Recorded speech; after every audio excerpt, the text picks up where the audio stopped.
Manoj Tiwari versus Kanhaiya Kumar, Bihari versus Bihari. Congress ने दिया कन्हैया कुमार को टिकट, अब आमने सामने होंगे कन्हैया और मनोज। सवाल है, मनोज तिवारी के खिलाफ कन्हैया कुमार को ही क्यों मौका दिया गया? क्या ये कांग्रेस का मास्टर स्ट्रोक है? कांग्रेस ने दिल्ली में अपने खाते की तीनों सीटों के लिए उम्मीदवार की घोषणा कर दी है। पार्टी ने उत्तर पूर्वी दिल्ली से कन्हैया कुमार को उम्मीदवार बनाया है। वो बीजेपी के मनोज तिवारी के खिलाफ चुनाव लड़ेंगे। पार्टी नेता राहुल गांधी ने खुद कन्हैया कुमार की पैरवी की। लेकिन इन सब चीजों के बीच में सवाल यहाँ ये खड़ा हो रहा है कि कन्हैया कुमार को ही उत्तर पूर्वी दिल्ली से टिकट क्यों दिया गया? क्या ये कांग्रेस का कोई मास्टर स्ट्रोक है या फिर ये सबसे बड़ी गलती साबित होगी? तो आज चर्चा इसी मुद्दे पर करेंगे। नमस्कार, मैं हूं आशीष सिंह आनंद और आप देख रहे हैं एबीपी लाइव। सबसे पहले खबर क्या है वो जान लेते हैं। तो दरअसल कांग्रेस ने दिल्ली के सभी 3 सीटों पर अपने उम्मीदवार की घोषणा कर दी है। इन 3 उम्मीदवारों में सबसे ज्यादा हाई प्रोफाइल उम्मीदवार कन्हैया कुमार है। कन्हैया कुमार अब 2 बार के सांसद और सिनेमा स्टार मनोज तिवारी को सीधा चुनौती देंगे। अब कन्हैया को टिकट देना मास्टर स्ट्रोक है या फिर कांग्रेस की गलती, बात उस पर करते हैं। तो मनोज तिवारी वर्सेस कन्हैया कुमार, पूर्वांचली बनाम पूर्वांचली मुकाबला है।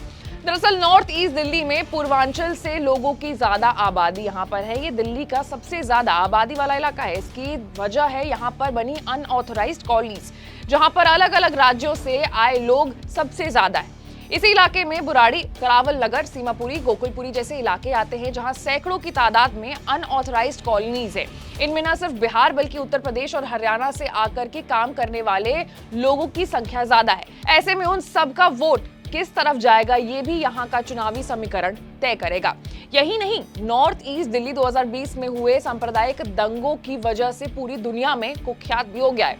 उन दंगों के बाद इस इलाके में रिलीजियस पोलराइजेशन बहुत ज्यादा देखने को मिलेगा। इस लोकसभा क्षेत्र में सीलमपुरी, मुस्तफाबाद, बाबरपुर और करवाल नगर जैसे क्षेत्र आते हैं जहां मुस्लिम आबादी सबसे ज्यादा है। पूरी लोकसभा क्षेत्र में वोटर्स के लिहाज से 21% वोटर्स मुस्लिम समुदाय से आते हैं। इसलिए संभावना यही है कि इस बार ये जो चुनाव है उसमें रिलीजियस पोलराइजेशन का मुद्दा काफी ज्यादा जोर पकड़ने वाला। और एक बात ये भी तय करेगी कि नॉर्थ ईस्ट दिल्ली में नतीजा चाहे जो भी हो, ये आने वाले दिनों में देश की राजधानी की राजनीति की दिशा जरूर तय करेगा।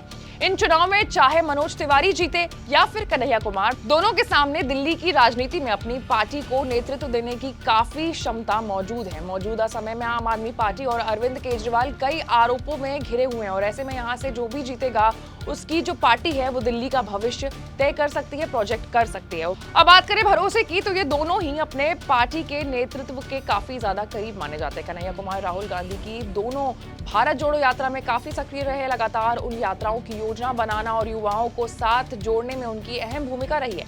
कभी कम्युनिस्ट रहे कन्हैया कुमार, अब राहुल की सेना में सबसे एक्टिव कमांडो है। वहीं दूसरी तरफ मनोज तिवारी की अहमियत इस बात से तय की जा सकती है कि दिल्ली की 7 सीटों में से सिर्फ यही एक मौजूदा सांसद हैं जिनको दोबारा से टिकट दिया गया है। मनोज तिवारी खुद को नरेंद्र मोदी की सेना का एक सिपाही मानते हैं और सिर्फ दिल्ली की सियासत में ही नहीं बल्कि अलग अलग चुनाव में बतौर स्टार प्रचारक उनकी भूमिका काफी ज्यादा अहम रही है।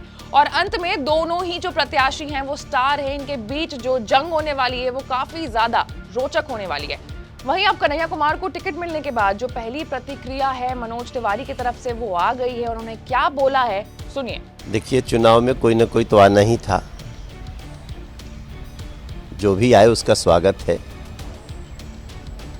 लेकिन मुझे लगता है कि एक बात की इस समय चर्चा जरूर है लोगों में कि कांग्रेस नेतृत्व को एक कोई ऐसा नहीं व्यक्ति मिला जो कम से कम देश के विरोध बात न करता हो, कम से कम देश की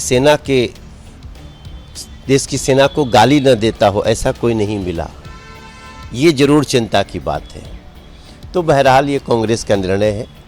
तो ये नॉर्थ ईस्ट दिल्ली वाला जो एरिया है, यहाँ पर जो जंग होने वाली है वो बहुत ही दिलचस्प होने वाली है। देखने वाली बात होगी कि कौन जीतता है इस जंग में। लेकिन आपको इन खबरों से अपडेटेड रहने के लिए एबीपी लाइव को लाइक, सब्सक्राइब और शेयर करना होगा। मैं थी आपके साथ आशीष सिंह आनंद।